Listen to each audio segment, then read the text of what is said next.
चलिए जानते हैं भारत की हर जिला हर क्षेत्र की फटाफट बड़ी खबरों को केवल 5 मिनट में। तो वीडियो को लाइक करके चैनल को सब्सक्राइब जरूर कर दें। बिहार विधानसभा चुनाव के पहले चरण में 18 जिलों की 100 इकाई सीटों पर मतदान हुआ। सुबह से ही बूथों पर भारी भीड़ उमड़ी और लोगों में जबरदस्त जोश दिखा। सुबह 9 बजे तक 13% वोटिंग हुई थी, जो 11 बजे तक बढ़कर 27% पार कर गई। बेगूसराय और लखीसराय में 30% से ज्यादा मतदान हुआ, जबकि पटना में करीब 23% वोट पड़े। महिलाओं की भागीदारी इस बार खास रही। कई जगह महिलाओं की लंबी कतारें देखने को मिली। कुछ जगह ईवीएम में खराबी से थोड़ी देर वोटिंग रुकी, लेकिन उसे तुरंत ठीक कर लिया गया। दरभंगा में 2 नकली वोटरों को पकड़ा गया, जिससे प्रशासन ने सख्ती दिखाई। चुनाव आयोग ने सुरक्षा के पुख्ता इंतजाम किए हैं। हर संवेदनशील बूथ पर वेबकास्टिंग की व्यवस्था और मोबाइल फोन ले जाने पर रोक लगाई गई है। एनडीए और महागठबंधन के बीच कांटे की टक्कर है। तेजस्वी यादव रोजगार और महंगाई के मुद्दे पर जनता को साधने की कोशिश में है, जबकि एनडीए विकास और स्थिरता का नारा दे रही है। बेरोजगारी, भ्रष्टाचार और कानून व्यवस्था जैसे मुद्दों ने चुनाव को और गर्मा दिया है। पहले चरण की वोटिंग ने बिहार की सियासत का तापमान बढ़ा दिया है और अब सबकी नजरें दूसरे चरण के मतदान और नतीजों पर टिक गई हैं। राहुल गांधी ने दावा किया है कि हरियाणा में लगभग 25 लाख नकली मतदाताओं का पंजीकरण हुआ है। उनका कहना है कि राज्य के हर 8वें मतदाता में गड़बड़ी हो सकती है। योगी आदित्यनाथ का बड़ा हमला, कहा कि जो भी बेटी की सुरक्षा में सेंध लगाएगा, उसका यमराज के घर के लिए टिकट कटवा देंगे। असम के मुख्यमंत्री हिमंत बिस्वा शर्मा ने विवादित बयान देते हुए कहा कि मैं देशवासियों से अनुरोध करता हूं कि राहुल गांधी को आधिकारिक रूप से पागल घोषित किया जाए। आम आदमी पार्टी के नेता संजय सिंह ने बड़ा हमला बोलते हुए कहा कि बिहार का चुनाव हाईजैक हो चुका है। चुनाव आयोग ने वोट चोरी करके पहले ही एनडीए का काम कर दिया है। असम के मुख्यमंत्री हिमंत बिस्वा शर्मा ने बिहार में गरजते हुए कहा कि बिहार की जनता खुद तय कर चुकी है कि उन्हें श्रीराम और लक्ष्मण चाहिए, बाबर और औरंगजेब नहीं। समाजवादी पार्टी के प्रमुख अखिलेश यादव ने पलटवार करते हुए कहा कि ये बीजेपी वाले अवध में भी हारे हैं और मगध में भी हारेंगे। भारतीय मौसम विभाग ने अगले 4 दिनों यानी 6 से 9 नवंबर तक 7 राज्यों में बारिश की संभावना जताई है। साथ ही उत्तरी और मध्य भारत में रात के तापमान में तेज गिरावट की चेतावनी दी है। राजस्थान में हल्की बारिश और बंगाल में तेज हवाओं से मौसम का मिजाज पूरी तरह बदल गया है। ठंड में इजाफा दर्ज किया गया है। फिलीपींस में तूफान कालमेगी के कारण 85 लोगों की मौत हो गई और 75 अन्य लापता हैं। इसके चलते बाढ़ आ गई है। कई लोग छतों पर फंसे हैं और कारें बह गई हैं। ये बाढ़ उस समय आई है जब फिलीपींस पहले ही एक घातक भूकंप से उबर रहा है। फिलीपींस में तूफान टाइफून कलमेगी के कारण हालात गंभीर बने हुए हैं। राष्ट्रपति ने पूरे देश में आपातकाल की घोषणा कर दी है। जम्मू कश्मीर के किश्तवाड़ जिले में सुरक्षा बलों और आतंकवादियों के बीच मुठभेड़ दूसरे दिन भी जारी है। इलाके में सर्च ऑपरेशन चलाया जा रहा है। बांग्लादेश में चुनाव प्रचार की शुरुआत हिंसक हो गई है। कई इलाकों में हमले और आगजनी की घटनाएं हुई हैं। वहीं एक बीएनपी उम्मीदवार को गोली मारी गई है। सलमान खान के खिलाफ केस दर्ज हुआ है। पान मसाला विज्ञापन को लेकर वे कानूनी पचड़े में फंस गए हैं। उन पर युवाओं को गुमराह करने का आरोप लगा है।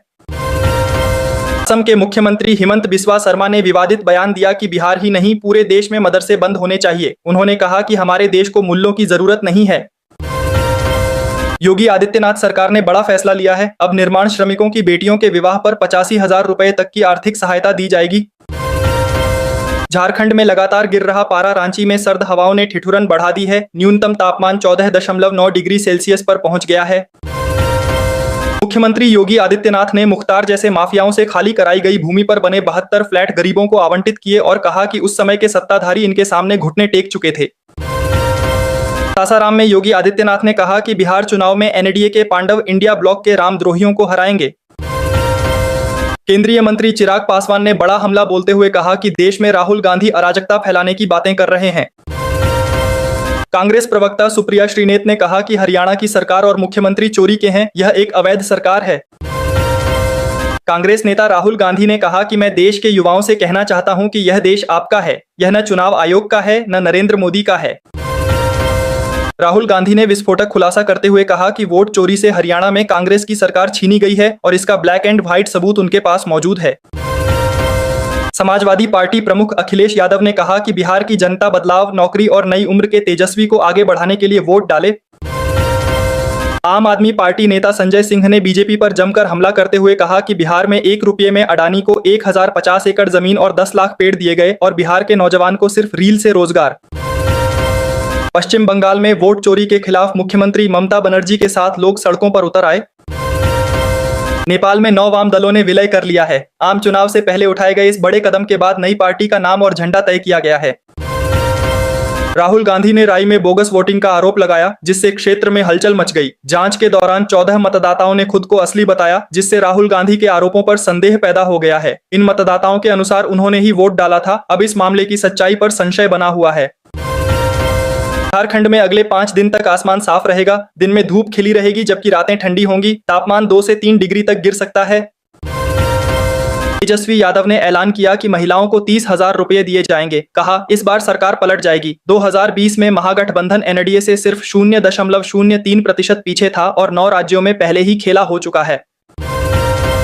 भोजपुरी स्टार खेसारी लाल यादव के घर पर बुलडोजर चल सकता है। चुनाव के बीच महाराष्ट्र की महापालिका ने नोटिस भेजा है। अगर अवैध निर्माण नहीं हटाया गया तो तोड़फोड़ का खर्च भी उनसे वसूला जाएगा। काशी में देव दीपावली पर 25 लाख दिए जगमगाए। योगी आदित्यनाथ ने क्रूज से लेजर शो और आतिशबाजी देखी। 40 देशों से पर्यटक पहुंचे। इस दौरान एक बच्ची गंगा में गिर गई, जिसे सुरक्षित निकाल लिया गया। जनसुराज प्रमुख प्रशांत किशोर ने कहा कि राहुल गांधी और विपक्ष के आरोपों का जवाब चुनाव आयोग को देना ही चाहिए। योगी आदित्यनाथ ने बड़ा ऐलान करते हुए कहा कि अब मोहिउद्दीन नगर का नाम मोहन नगर करने की दिशा में आगे बढ़ जाइए। राहुल गांधी ने बड़ा वादा करते हुए कहा कि अगर केंद्र में हमारी सरकार बनती है तो बिहार को देश का सबसे बड़ा विश्वविद्यालय मिलेगा। उन्होंने दावा किया कि यह विश्वविद्यालय शिक्षा के क्षेत्र में एक नई पहचान बनेगा।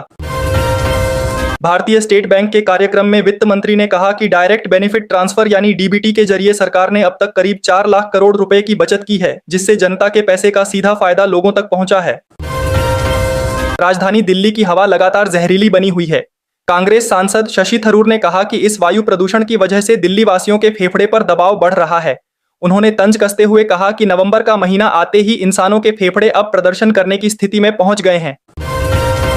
उत्तर प्रदेश के सैनिक स्कूल में टीचिंग और नॉन टीचिंग पदों पर भर्ती निकली है। इच्छुक उम्मीदवार तय तारीख तक अपना आवेदन जमा कर सकते हैं। बिहार चुनाव के दौरान मतदान केंद्र से एक शिकायत सामने आई, जहां कुछ महिलाओं ने आरोप लगाया कि उन्हें वोट डालने की अनुमति नहीं दी गई, जबकि उनके पास पहचान पत्र भी मौजूद था। महिलाओं ने इस पर नाराजगी जताते हुए निष्पक्ष मतदान की मांग की।